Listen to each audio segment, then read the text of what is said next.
Pemirsa, melalui surat edaran Mendikdasmen nomor 7 tahun 2026 tentang penugasan guru non-ASN pada satuan pendidikan dinyatakan bahwa pemerintah akan menetapkan batasan penugasan untuk guru honorer sendiri yang akan berlaku hingga 31 Desember 2026.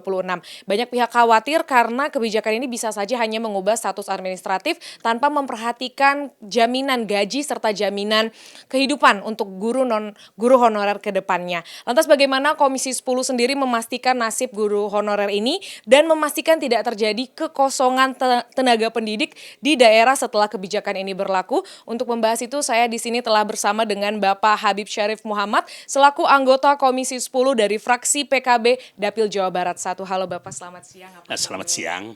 Ya, baik. Terkait surat edaran ini kan banyak menimbulkan keresahan ya Bapak. Dari Komisi 10 sendiri sudah ada tanggapan atau bahasan belum Bapak? Secara kelembagaan, Komisi 10 belum memberikan pernyataan atau statement.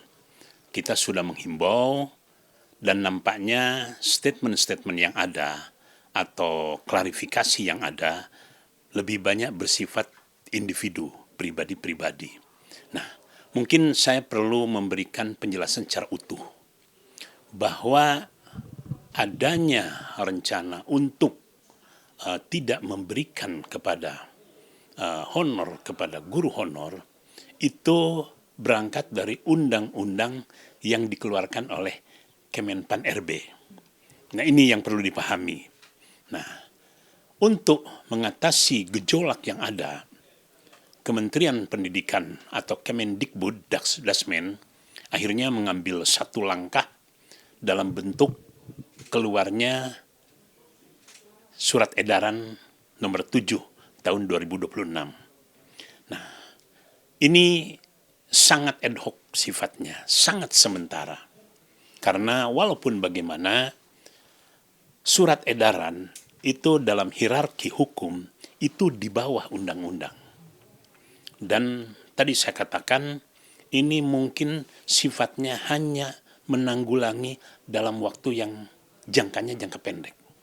Oleh karena itu, kita Komisi 10 menyampaikan dalam rapat dengar pendapat dengan Kemendikbudasmen hari ini, yang pertama, agar supaya Kemendikbudasmen sudah mempersiapkan secara jauh-jauh hari, agar supaya persoalan ini tidak menjadi persoalan yang berkepanjangan. Kita sangat prihatin nasib guru-guru honorer ini selain nominal yang diterima sangat rendah. Ya, ada yang masih 200.000, 300.000, dan paling besar 500.000. Ya. Dan ini tentu saja disesuaikan dengan kemampuan pemerintah daerah. Dan yang kedua, jumlahnya tidak sedikit. Hampir mencapai 230.000. Itu yang berada di bawah sekolah-sekolah yang dibina oleh pemerintah. Belum yang guru-guru honorer yang ada di sekolah-sekolah swasta. Sementara ini belum terjangkau. Nah, oleh karena itu, persoalan surat edaran ini sifatnya sangat sementara. Kalau sekiranya pemerintah konsekuen menjalankan mandatory spending amanat di undang-undang di pasal 31, sekira selesai clear.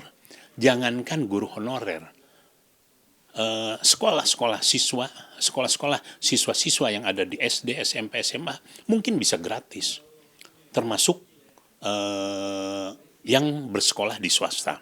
Itulah kata kuncinya, sehingga dalam closing statement tadi, salah seorang wakil ketua kita mempertanyakan kembali sampai sejauh mana wujud dan bentuk dari pemenuhan pemerintah untuk bisa merealisir 20% mandatory spending. Karena kalau 20% mandatory spending, perlu saya informasikan, sementara ini untuk anggaran belanja Kemendikbudasmen itu berkisar hanya antara 51-52. Sementara 20% dari mandatory spending itu jumlahnya hampir mencapai 754 triliun. Jadi 20% kalau 51 itu dari 20% hanya berapa persen, ya. Nah, kita tahu bahwa uang yang untuk pendidikan itu tersebar di berbagai kegiatan. Ya, saya kira masyarakat sudah sangat paham. Ya, untuk Dikdasmen dan Dikti itu tidak lebih daripada 120, 51 dengan 60, 120 lah, 120 triliun. Tetapi sisanya yang hampir mencapai 630 itu tidak jelas. Kita bisa melihat sebagai perbandingan, Iran maju karena pendidikan. Kuba negara yang terbatas karena pendidikan. Singapura, Malaysia karena pendidikan. Cina tahun 78 itu masih di bawah kita. Jalan tol dan sebagainya. 78 begitu Deng Xiaoping naik melakukan reformasi besar-besaran itu di pendidikan. Malah kita setback. Jadi 20% itu dicanangkan oleh anggota-anggota DPR MPR pada saat amandemen ketiga 98-2003. Nah, ini jelas pemerintah melanggar undang-undang yang langsung angkanya muncul di Undang-Undang Dasar. Saya kira itu mungkin untuk sementara. Berarti dapat kita simpulkan bahwa sebenarnya meskipun surat edaran ini bersifat sementara, namun jika dijalankan sebenarnya pemerintah sanggup ya Pak, asalkan mandatory spending-nya itu tadi dipenuhi sebesar 20%, begitu ya Pak intinya ya Pak. Jadi untuk masyarakat mungkin untuk surat edaran ini kita tunggu dulu kelanjutannya nanti dari pemerintah, tapi dari DPR sendiri terus mendorong pemerintah untuk bisa memastikan pengeluaran dari mandatory spending ini 20% dapat digunakan secara bijak, baik nanti untuk memenuhi juga berbagai jaminan sosial dan juga gaji yang akan diterima oleh guru honorer yang nantinya akan diubah statusnya menjadi guru P3K ataupun diangkat menjadi ASN. Berikut laporan kami, terima kasih kembali ke studio.